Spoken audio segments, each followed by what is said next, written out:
ವಾಕ್ಯ ಮತ್ತು 16ನೇ ವಾಕ್ಯ ಪ್ರತ್ಯೇಕವಾಗಿ ಬೈಬಲ್ ಎಂದು ಹೇಳುವಾಗ ದೇವರ ಮಾತುಗಳು, ಇವು ಮನುಷ್ಯರ ಮಾತುಗಳು ಅಲ್ಲ. ನಾವು ನಂಬ್ತೇವೆ ಪ್ರತಿ ಗ್ರಂಥದಲ್ಲಿ ಒಳ್ಳೆಯ ಮನುಷ್ಯನಿಗೆ ಅವಶ್ಯವಿರುವ ನಾವು ಹೇಗೆ ನಡ್ಕೊಳ್ಬೇಕು, ಹೇಗೆ ಜೀವಿಸಬೇಕು, ಹೇಗೆ ಮಾತಾಡಬೇಕು ಎಂಬುದನ್ನು ಎಲ್ಲವನ್ನ ನಾವು ನೋಡ್ತೇವೆ. ಅದಕ್ಕೆ ಕೆಲವು ಸಾರಿ ನಾವು ಹೇಳ್ತೇವೆ, ದೇವರನ್ನ ನಂಬಿದವರು ಕೆಟ್ಟವರು ಇರ್ಬೋದು, ಆದರೆ ದೇವರು ಕೆಟ್ಟವರಲ್ಲ ಅಲ್ವಾ. ಸಾಧಾರಣವಾಗಿ ಹೇಳ್ತಾ ಇರ್ತಾರೆ ಕೆಲವು ಸಾರಿ, ಮಕ್ಕಳನ್ನ ಹೆತ್ತಾಗ ಮಕ್ಕಳನ್ನು ಹೆರುವುದು ತಂದೆ ತಾಯಿಗಳು ಒಳ್ಳೆ ಮಕ್ಕಳನ್ನಾಗಿ ಹೇರ್ತೇವೆ. ಎಷ್ಟೋ ಮಕ್ಕಳು ಕೆಟ್ಟು ಹೋಗ್ತಾರೆ, ಎಷ್ಟೋ ಮಕ್ಕಳು ಸರಿಯಾಗಿರ್ತಾರೆ.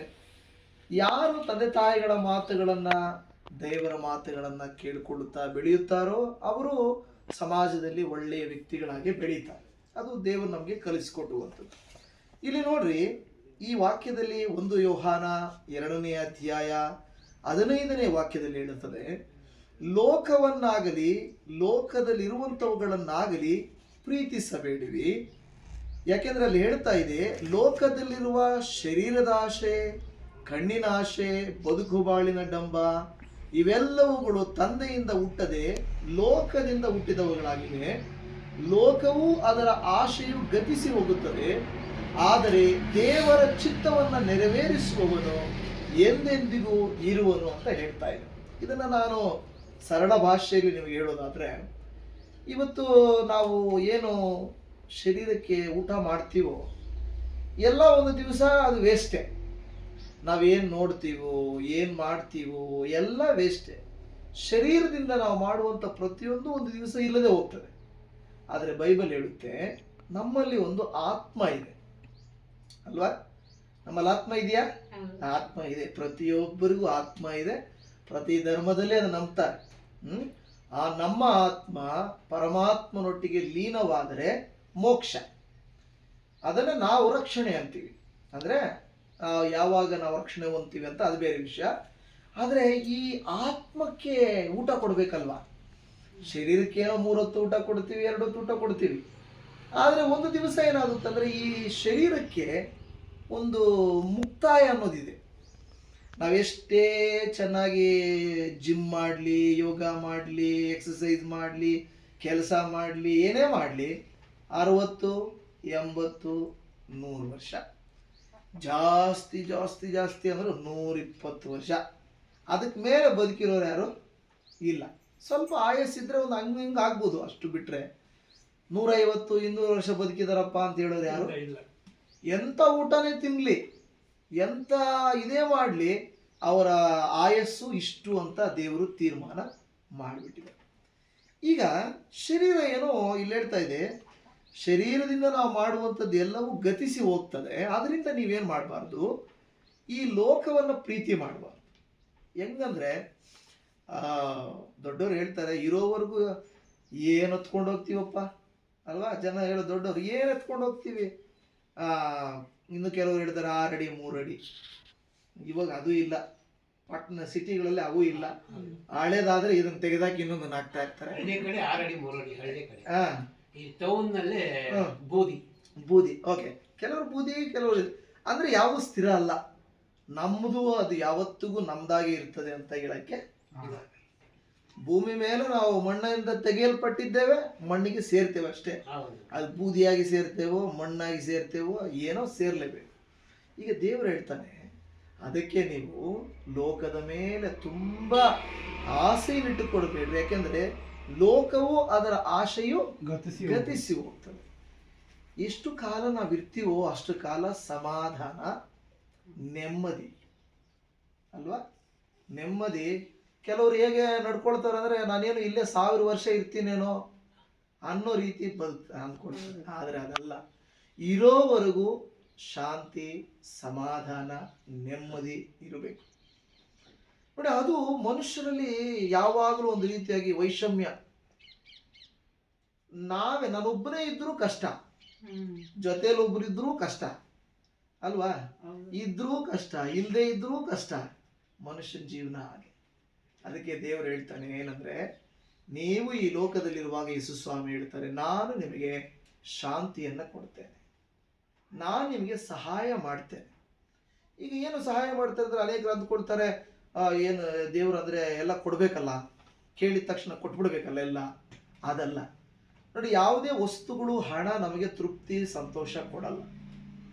ಈಗ ಇಲ್ಲಿದ್ದೀರಾ, ನಿಮ್ಮ ಹತ್ರ ಜಾಸ್ತಿ ಹಣ ಇಲ್ಲ, ಆದರೂ ನೀವು ಸಂತೋಷವಾಗಿರ್ಬೋದು ಅಲ್ವಾ, ನೆಮ್ಮದಿಯಿಂದ ಇರ್ಬೋದು.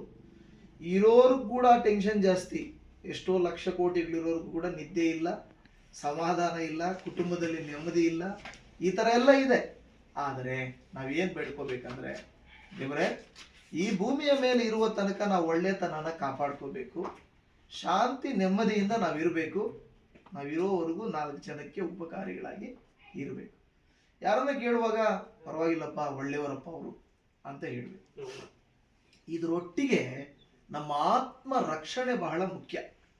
ಅಂದರೆ ಏನು ಆತ್ಮ ರಕ್ಷಣೆ ಅಂದರೆ, ಈ ನಮ್ಮ ಪ್ರಕಾರವಾಗಿ ಏನು ಹೇಳ್ತೀವಿ ಅಂದರೆ, ಪಾಪಗಳನ್ನು ನಾವು ಪರಿಹಾರ ಮಾಡ್ಕೋಬೇಕು, ಪಾಪಗಳನ್ನು ನಾವು ಕಳ್ಕೊಳ್ಬೇಕು.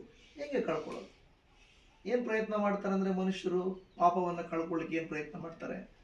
ಅನೇಕರು ಏನು ಮಾಡ್ತಾರೆ ಅಂದರೆ, ಬೇರೆ ಬೇರೆ ಮಾರ್ಗಗಳನ್ನು, ಜ್ಞಾನ ಮಾರ್ಗ ಅಂತಾರೆ. ಹೆಚ್ಚು ದೇವರನ್ನ ಜ್ಞಾನ ಮಾಡಿದಷ್ಟು ನಮಗೆ ಬಿಡುಗಡೆ ಆಗ್ತದಂತ. ಇನ್ನು ಕೆಲವರು ಕರ್ಮ ಮಾರ್ಗ ಅಂತ ಹೇಳ್ತಾರೆ, ಅಂದರೆ ನಾವೇನೇ ಕೆಲಸ ಮಾಡಲಿ ನಿಯತ್ತಾಗಿ ಮಾಡ್ತಾ ಇದ್ರೆ ಅದೇ. ಇನ್ನು ಕೆಲವರು ಹೇಳ್ತಾರೆ ಭಕ್ತಿ ಮಾರ್ಗ. ಭಕ್ತಿ ಅಂದರೆ ದೇವರನ್ನ ಯಾವಾಗಲೂ ಭಕ್ತಿ ಮಾಡಬೇಕಪ್ಪ, ಅದರಿಂದ ದೇವರು ನಮ್ಮನ್ನು ಕಾಪಾಡ್ತಾನೆ. ಸೊ ಅದರಿಂದ ಭಕ್ತಿ ಮಾರ್ಗ ಒಳ್ಳೆ ಮಾರ್ಗ. ದೇವರು ನಮಗೆ ಹೇಳ್ತಾರೆ, ನಾವು ದೇವರ ಹತ್ರ ಬಂದು, ದೇವರೇ ನಾನು ಪಾಪಿ ಅಂದರೆ, ಪಾಪಿ ಅಂದರೆ ಹೆಂಗೆ? ಕರ್ಮತಃ ಜನ್ಮತಃ. ನಾವು ಹುಟ್ಟಿದಾಗಿಂದನೇ ಈಗ ತಂದೆ ತಾಯಿಗಳ ಅವ್ರ ಪೂರ್ವಿಕರು ಅವರ ಪೂರ್ವಿಕರ ಥರ ಯಾವುದೋ ಒಂದು ಕೇಡು, ಶಾಪ, ಕೆಟ್ಟತನ, ಅಂಧಕಾರ ಶಕ್ತಿ ನಮ್ಮ ಮೇಲೆ ಬರ್ತದೆ. ಅದು ನಾವು ನಮ್ಮಿಂದಲೇ ಬಿಡಿಸ್ಕೊಳಕ್ಕಾಗಲ್ಲ. ಅದಕ್ಕೆ ನಾವೇನು ಮಾಡ್ತೀವಿ? ದೇವರ ಮೊರೆ ಹೋಗ್ತೀವಿ. ದೇವರೇ ನನ್ನನ್ನು ಬಿಡಿಸಪ್ಪ, ನನ್ನ ಕಾಪಾಡಪ್ಪ ಅಂತ. ಈ ಲೋಕದಲ್ಲಿ ಹಣ, ಆಸ್ತಿ, ಐಶ್ವರ್ಯ ಎಲ್ಲವೂ ಗತಿಸಿ ಹೋಗ್ಬೋದು, ಈ ಭಕ್ತಿ ಅನ್ನೋದು ಗತಿಸಿ ಹೋಗಲ್ಲ. ಇದು ಮನುಷ್ಯನ ಆತ್ಮಕ್ಕೆ ಬಹಳ ಮುಖ್ಯ. ಅದು ಎಲ್ಲಿದ್ರೂ ನಾವು ಭಕ್ತಿ ಮಾಡ್ಬೋದು. ನಾವಿಲ್ಲಿದ್ದರೂ ದೇವರೇ ಅನ್ಬೋದು, ಎಲ್ಲಿದ್ದರೂ ದೇವರೇ ಅನ್ಬೋದು. ಆ ದೇವರನ್ನ ತಿಳ್ಕೊಂಡು, ಸೊ ನಾವು ಅದಕ್ಕೆ ನಂಬೋದೇನೆಂದರೆ, ಅಪೊಸ್ತಲ ಕೃತ್ಯಗಳು ಅಂತ ಒಂದು ಗ್ರಂಥದಲ್ಲಿ ಹೇಳ್ತದೆ, 4ನೇ ಅಧ್ಯಾಯ 12ನೇ ವಾಕ್ಯ ಹೇಳ್ತದೆ, ಆಕಾಶದ ಕೆಳಗೆ ಮನುಷ್ಯರೊಳಗೆ ಕೊಡಲ್ಪಟ್ಟಿರುವಂಥ ಯಾವ ಹೆಸರಿನಿಂದಲೂ ನಿಮಗೆ ಪಾಪ ಪರಿಹಾರ ಆಗಲ್ಲ, ರಕ್ಷಣೆ ಆಗಲ್ಲ, ಯೇಸುವಿನ ನಾಮದಲ್ಲಿ ಆಗುತ್ತೆ ಅಂತ. ಸೊ ಇವತ್ತು ನಾವು ಸಿಂಪಲ್ ಆಗಿ ಯಾರಿಗೆ ಹೇಳ್ಕೊಡೋದೇನೆಂದರೆ, ನಮ್ಮ ಮೇಲಿರೋ ಶಾಪ ಹೋಗಬೇಕು, ಪಾಪ ಹೋಗಬೇಕು, ಕೆಟ್ಟತನ ಹೋಗಬೇಕು ಅಂದರೆ ದೇವರ ಮೊರೆ ನಾವು ಹೋಗ್ಬೇಕು, ದೇವರನ್ನ ಕೇಳ್ಕೋಬೇಕು. ಅದರಲ್ಲಿ ತಪ್ಪೇನಿಲ್ಲ. ಯಾರು ಬೇಕಾದರೂ ದೇವರನ್ನ ಕೇಳ್ಕೋಬೋದು, ದೇವರೇ ನಮಗೆ ಸಹಾಯ ಮಾಡಿ. ಸೊ ನಾವು ನಿಮಗೋಸ್ಕರ ಪ್ರಾರ್ಥನೆ ಮಾಡ್ತೀವಿ, ದೇವರು ನಿಮಗೆ ಸಮಾಧಾನ ಶಾಂತಿ ಕೊಡಲಿ. ಈಗಾಗಲೇ ಬ್ರದರ್ ಹೇಳಿದರು, ಇಲ್ಲೆಲ್ಲ ಸ್ವಲ್ಪ ಜಮೀನು ಸಮಸ್ಯೆ ಇದೆ, ಇನ್ನು ಮಕ್ಕಳ ವಿಷಯದಲ್ಲಿ, ಮಕ್ಕಳ ಜೀವಿತದಲ್ಲಿ ಸೆಟ್ಲ್ ಆಗೋದಿದೆ. ನೀವು ತಂದೆ ತಾಯಿಗಳಾಗಿರೋರು ಏನು ಮಾಡಬೇಕು? ದೇವರಲ್ಲಿ ಮಕ್ಕಳಿಗೋಸ್ಕರ ಬೇಡ್ಕೋಬೇಕು. ಎಲ್ಲ ತಂದೆ ತಾಯಿಗಳು ಏನಂದರೆ, ಅಯ್ಯೋ ನಮ್ದೇನೈತಿ ಬಿಡಪ್ಪ, ಮಕ್ಕಳು ಚೆನ್ನಾಗಿರ್ಲಿ ಅಂತ ಅಲ್ವಾ? ಹಂಗೆ ಅನ್ನೋದು ಎಲ್ಲ ತಂದೆ ತಾಯಿಗಳು ಅನ್ನೋದು, ನಮ್ದೇನಿದೆಯಪ್ಪ, ಮಕ್ಕಳು ಚೆನ್ನಾಗಿರ್ಲಿ ಅಂತ ಹೇಳ್ತಾರೆ. ಹಾಗಾದರೆ ಮಕ್ಕಳು ಚೆನ್ನಾಗಿರ್ಬೇಕಾದ್ರೆ ನಾವು ದೇವ್ರ ಹತ್ರ, ಅಪ್ಪ ನಮ್ಮ ಮಕ್ಕಳಿಗೆ ಒಳ್ಳೇದು ಮಾಡಪ್ಪ ಅಂತ ನಾವು ದೇವ್ರ ಹತ್ರ ಕೇಳ್ಕೊಳ್ಬೇಕು. ನಮ್ಮ ಕೆಲಸ ಅಷ್ಟೇ. ನಾವೇನು ದುಡ್ದವ್ರಿಗೆ ದುಡ್ಡು ಕೊಡೋಕ್ಕಾಗಲ್ಲ, ನಾವೇನು ಮಾಡೋಕ್ಕಾಗಲ್ಲ. ನಾವು ಅವರಿಗೋಸ್ಕರ ಏನು ಮಾಡ್ಬೋದು? ನನ್ನ ಮಕ್ಕಳಿಗೋಸ್ಕರಪ್ಪ ದೇವರೇ ಅವ್ರನ್ನ ಕಾಪಾಡು, ಅವ್ರ ಜೀವಿತ ಸರಿ ಮಾಡು, ಅವ್ರಿಗೆ ಬೇಕಾಗಿರೋ ಉಪಕಾರ ಮಾಡು. ನಾವು ಬೇಡಿದ ತಕ್ಷಣ ಸಿಕ್ಕಲ್ಲ. ನಾವು ಅಂದ್ಕೊಂಡ್ಬಿಡ್ತೀವಿ, ಈಗ ಇವಾಗ ಬೇಡ್ಕೊಂಡ್ರೆ ಇನ್ನು ಒಂದು ದಿನದಲ್ಲಿ, ತಿಂಗಳಲ್ಲಿ ಹಿಂಗೆ ಟೈಮ್ ಆಗೋಗ್ಬಿಡ್ತದೆ. ಅದು ದೇವ್ರದ್ದೊಂದು ಟೈಮ್ ಇರುತ್ತೆ, ಆ ಟೈಮಲ್ಲೇ ಅದು ನಡೆಯೋದು. ನಾವೆಷ್ಟೇ ಎಗರಾಡಿದ್ರು, ನಾವೇನು ಮಾಡಿದ್ರು, ಆ ಟೈಮ್ ಬರೋವರೆಗೂ ಅದನ್ನು ನಡೆಯ. ಅದಕ್ಕೆ ಏನು ಮಾಡ್ಬೇಕು? ದೇವ್ರು ಹೇಳ್ತಾರೆ, ಅಲ್ಲಿವರೆಗೂ ತಾಳ್ಮೆಯಿಂದ ಕಾತ್ಕೊಂಡಿರ್ರಿ, ಅದು ಬಂದೇ ಬರ್ತದೆ, ನಡೆದೇ ನಡೀತದಂತ. ಸೊ ಅದರಿಂದ ಯೇಸು ಸ್ವಾಮಿಯಲ್ಲಿ ನಾವು ನಿಮಗೋಸ್ಕರ ಪ್ರಾರ್ಥನೆ ಮಾಡ್ತೀವಿ. ದೇವರು ನಿಮಗೆ, ನಿಮ್ಮ ಮಕ್ಕಳಿಗೆ ಒಳ್ಳೆಯ ಒಂದು ಆಶೀರ್ವಾದ, ಕೃಪೆಯನ್ನು ತೋರಿಸಲಿ, ಸಮಾಧಾನ ಕೊಡಲಿ. ಸರಿನಾ? ಪ್ರಾರ್ಥನೆ ಮಾಡಿಕೊಳ್ಳಿ. ಪ್ರೀತಿಯ ಯೇಸು ಸ್ವಾಮಿ, ನಿನ್ನ ಪರಿಶುದ್ಧವಾದ ನಾಮದಲ್ಲಿ ಈ ದಿನ, ಈ ಮಧ್ಯಾಹ್ನದ ಸಮಯದಲ್ಲಿ ಈ ಕುಟುಂಬವನ್ನು ನಾವು ಸಂಧಿಸಲಿಕ್ಕೂ, ಇಲ್ಲಿ ಇವರೊಟ್ಟಿಗೆ ದೇವರ ವಾಕ್ಯಗಳನ್ನು ಸಾರಿ ಹೇಳುವುದಕ್ಕೂ, ಅವರಿಗಾಗಿ ಪ್ರಾರ್ಥನೆ ಮಾಡುವುದಕ್ಕೂ ನೀವು ಕೊಟ್ಟ ಸದವಕಾಶಕ್ಕಾಗಿ ಸ್ತೋತ್ರ. ಹೌದು, ಆಕಾಶದ ಕೆಳಗೆ ಮನುಷ್ಯರೊಳಗೆ ಕೊಡಲ್ಪಟ್ಟಿರುವ ಬೇರೆ ಯಾವ ಹೆಸರಿನಿಂದಲೂ ನಮಗೆ ರಕ್ಷಣೆಯಾಗುವುದಿಲ್ಲ, ಪಾಪ ಪರಿಹಾರ ಉಂಟಾಗುವುದಿಲ್ಲ, ಆ ಹೆಸರಿನಿಂದಲೇ ಹೊರತು ಎಂದು ನಿಮ್ಮ ಹೆಸರಿನ ಕುರಿತಾಗಿ ಹೇಳಿದೆಯಪ್ಪ.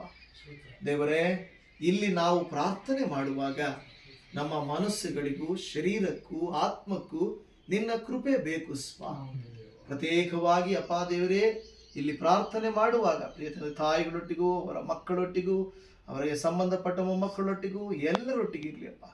ಅವ್ರು ಏನು ಕೆಲಸ ಮಾಡ್ತಾರೋ, ಪ್ರಯಾಣ ಮಾಡ್ತಾರೋ, ಏನೆಲ್ಲ ಯಾರೊಟ್ಟಿಗೆಲ್ಲ ಮಾತಾಡ್ತಾರೋ, ಏನೆಲ್ಲ ಬಿಸ್ನೆಸ್ ಮಾಡ್ತಾರೋ, ಎಲ್ಲದರಲ್ಲಿ ನಿನ್ನ ಕೃಪೆಯು ಶಾಂತಿಯು ಸಮಾಧಾನವೂ ಇರಲಿ. ಕೆಲವರು ಅವರ ಜೀವಿತವನ್ನು ಸರಿಯಾಗಬೇಕು ಅಂತ ಕಾಯ್ತಾ ಇದ್ದಾರಪ್ಪ. ಯಾವಾಗ ಸರೋಗುತ್ತೋ, ಯಾವಾಗ ಒಳ್ಳೇದಾಗುತ್ತೋ ಅಂತ ಅಂದ್ಕೊಳ್ತಾ ಇದ್ದಾರೆ. ಆದರೆ ಅಪ್ಪ, ಕಾದು ಕುಳಿತಿರುವಾಗ ನಂಬುವಾಗ ನೀನು ಅದ್ಭುತವನ್ನ ಮಾಡುತ್ತೀರಿ. ನಿಮಗೆ ಸ್ತೋತ್ರ ಮಾಡುತ್ತಾ ಇದ್ದೇವೆ. ಪ್ರತ್ಯೇಕವಾಗಿ ಅವರಿಗೆ ಇರುವಂತ ಹೋರಾಟಗಳು, ಜಮೀನಿನ ವಿಷಯ ಆಗಿರ್ಬೋದು, ಇಲ್ಲವೇ ಶತ್ರುಗಳ ವಿಷಯ ಆಗಿರ್ಬೋದು, ಸಮಸ್ಯೆಗಳ ವಿಷಯ ಆಗಿರ್ಬೋದು, ನೀನು ಅವರಿಗೆ ದಯ ತೋರಿಸಿ ಅವರಿಗೆ ಬಿಡುಗಡೆಯನ್ನು ಕೊಡಿ ಎಂದು ನಾವು ಪ್ರಾರ್ಥನೆ ಮಾಡ್ತಾ ಇದ್ದೇವೆ. ಖಂಡಿತ ನೀವು ನಮ್ಮ ಒಬ್ಬೊಬ್ಬರಿಗೂ ಸಹಾಯ ಮಾಡಿ ಸಮಾಧಾನ ಕೊಟ್ಟು ಇವರನ್ನು, ಇವರ ಕುಟುಂಬಗಳನ್ನು, ನಮ್ಮನ್ನು, ನಮ್ಮ ಕುಟುಂಬಗಳನ್ನು ಆಶೀರ್ವಾದ ಮಾಡು. ಇಲ್ಲಿ ಬಂದು ಇವರ ಪ್ರೀತಿಯನ್ನು ನೋಡುವಂತೆಯೂ ಒಬ್ಬರಿಗೊಬ್ಬರು ಮಾತನಾಡುವಂತೆ ಕೃಪೆಯನ್ನು ತೋರಿಸಿದ್ದಕ್ಕಾಗಿ ಸ್ತೋತ್ರ. ಎಲ್ಲ ಮಹಿಮೆ ನಿನಗೆ ಸಮರ್ಪಿಸುತ್ತಾ ನಮ್ಮನ್ನೇ ನಿನ್ನ ಕೈಯಲ್ಲಿ ಕೊಡುತ್ತಾ ಈ ಒಂದು ಮನೆಯನ್ನು ಆಶೀರ್ವಾದ ಮಾಡು. ಸಮಾಧಾನ ಶಾಂತಿಗಳು ಈ ಮನೆಯಲ್ಲಿ ನಿವಾಸ ಮಾಡಲಿ. ಇದರ ಸುತ್ತಲೂ ದೇವದೂತರುಗಳ ಸೈನ್ಯವನ್ನು ನಿಲ್ಲಿಸಿರಿ. ಯಾವ ಕೇಡು ಆಪತ್ತು ತೊಂದರೆಗಳು ಬಾರದ ಹಾಗೆ ನಡೆಸಿರಿ ಎಂದು ಬೇಡಿಕೊಳ್ಳುತ್ತಾ ಇದೆ. ಒಳ್ಳೆ ಆರೋಗ್ಯವನ್ನ ನಮ್ಮೆಲ್ಲರಿಗೂ ದಯಪಾಲಿಸಿ ಕೊಡಿರಿ. ಶರೀರಕ್ಕೆ ಆರೋಗ್ಯ ಮುಖ್ಯ, ಮನಸ್ಸಿಗೆ ನೆಮ್ಮದಿ ಮುಖ್ಯ ಅಪ್ಪ. ಹಾಗೆ ಆತ್ಮಕ್ಕೆ ಪಾಪ ಪರಿಹಾರವು ರಕ್ಷಣೆಯು ಮುಖ್ಯ. ಈ ವಿಷಯಗಳನ್ನು ಮನಸ್ಸಿನಲ್ಲಿಟ್ಟುಕೊಂಡು ಮುಂದಿನ ದಿನಗಳಲ್ಲಿ ನಾವು ಭಕ್ತಿಯಲ್ಲಿ ಬೆಳೆಯಲಿಕ್ಕೆ ನಮಗೆ ಸಹಾಯ ಮಾಡಬೇಕೆಂಬುದಾಗಿ ಪ್ರಾರ್ಥನೆ ಕೇಳಿದಿರುವ ಯೇಸುವಿನ ಪರಿಶುದ್ಧವಾದ ನಾಮದಲ್ಲಿ ಪ್ರಾರ್ಥಿಸುತ್ತೇವೆ ತಂದೆಯೇ. ಆಮೆನ್.